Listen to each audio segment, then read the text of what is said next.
My dear people, gather close. Whether you are in a city apartment in Lagos, under a mango tree in the village, or watching from far away in, listen carefully with both ears open. This is not an ordinary story. This is a true African folktale from the ancient riverside days, when Mami Wata still walked among us in disguise and rivers spoke to those who respected them. Every family must watch this before 2026 ends, because the mermaid's secret betrayal still whispers warnings in our time. In small ways we often ignore until it is too late. If you have loved ones, tag them now. Share this video in your family group, with your church sisters, with your mother. Long ago in the village of Olodo, where River Omi curves like a great python, around mud houses and palm groves, life was once sweet like fresh palm wine at the New Yam festival, until the great drought arrived. For 3 rainy seasons, not a single drop fell. Yam tubers shriveled like old skin. Cassava leaves turned brown and brittle. Children's bellies swelled with hunger. Fishermen cast their nets all night and pulled up only sand. The elders gathered under the ancient Iroko tree. They beat the talking drums and poured libations of palm wine to the ancestors, crying out, "Chukwu Okike, Yemoja Oshun, Mami Wata." Do not turn your beautiful face away from your children. Bring back water. Bring back life. In that village lived a young woman named Adanna, meaning father's first daughter. She was beautiful, like moonlight on calm water, her skin smooth like polished ebony, her smile sweet like ripe pawpaw.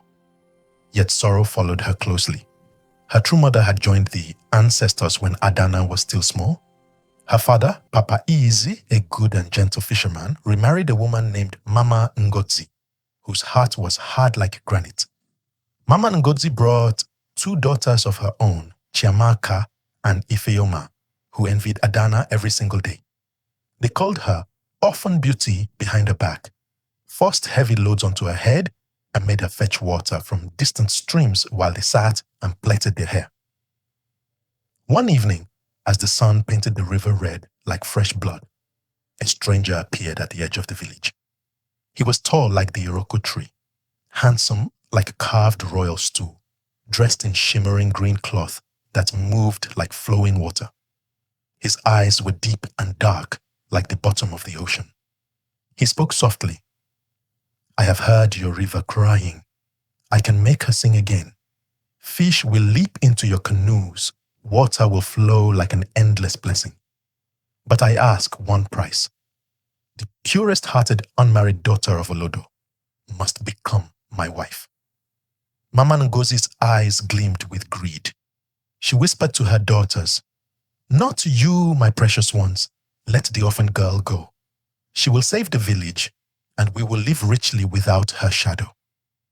Papa Ease bowed his head in shame, but hunger was too strong. The villagers pressed Adanna. She wept under the moonlight, but finally said, "Father, if my sacrifice brings rain and food, I will go. But promise me, protect Chukwudi, my little brother. He is the only one who truly loves me." Chukwudi, Adanna's younger brother, was small but brave like a young lion. He begged her, "Sister, do not go. This man's shadow stretches too long across the water. Something is not right."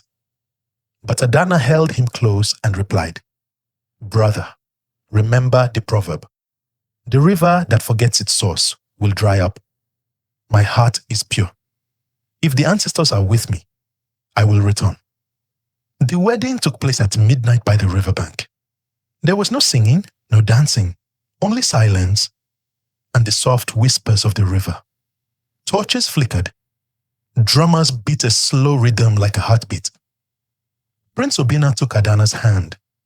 As they stepped into the water, the river opened like a giant mouth and swallowed them whole. The next morning, the river roared back to life. Water flowed full and clear. Fish were plentiful.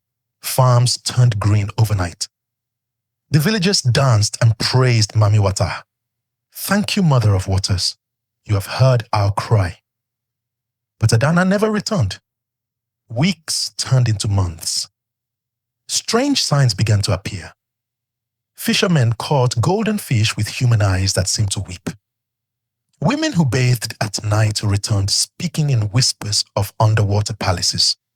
Anyone who spoke ill of the marriage drowned mysteriously, even in shallow puddles. Fear crept into Olodo like a cold wind. Chukwudi could not sleep. Every night he went to the river and called, "Adanna, sister, where are you? River, give me back my sister." One full moon night, the water answered. A gentle wave rose and a voice like a soft breeze said, "Chukwudi, come closer, but do not enter the deep. Your sister lives, but she is trapped in a secret betrayal."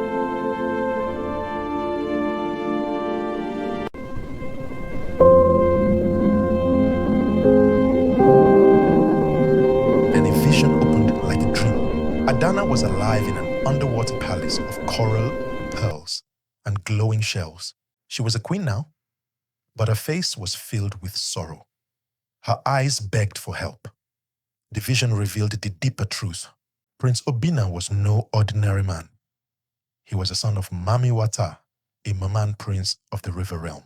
Long ago, his betrothed, a jealous Mermaid sister named Zara, had betrayed him. She stole his sacred pearl, the very heart of the river's fertility, and hid it in the human world so she could gain power on land and never grow old. Greed had turned her heart black. And that very pearl, Mama Ngozi had found it as a little girl playing by the river years before. Greed made her keep it hidden inside her wrapper box, believing it brought small luck, money here, favor there. But it cursed the river, drying it up until it was returned. When Prince Obinna came to the surface seeking his pearl, he saw Adanna's pure heart and chose her instead of revenge. True love had touched him, but Mama Ngozi feared the truth would be exposed. During the marriage ritual, she tricked the spirits. She switched the blessing with a fake charm. Now Adanna was bound below forever, while Mama Ngozi's own daughters enjoyed wealth on land. Betrayal upon betrayal, from the deep waters and from blood family. Chukwudi's heart shattered. He ran to the village square at dusk and shouted, "Listen, people of Olodo, listen!" He held the glowing pearl high. Mama Ngozi hid this.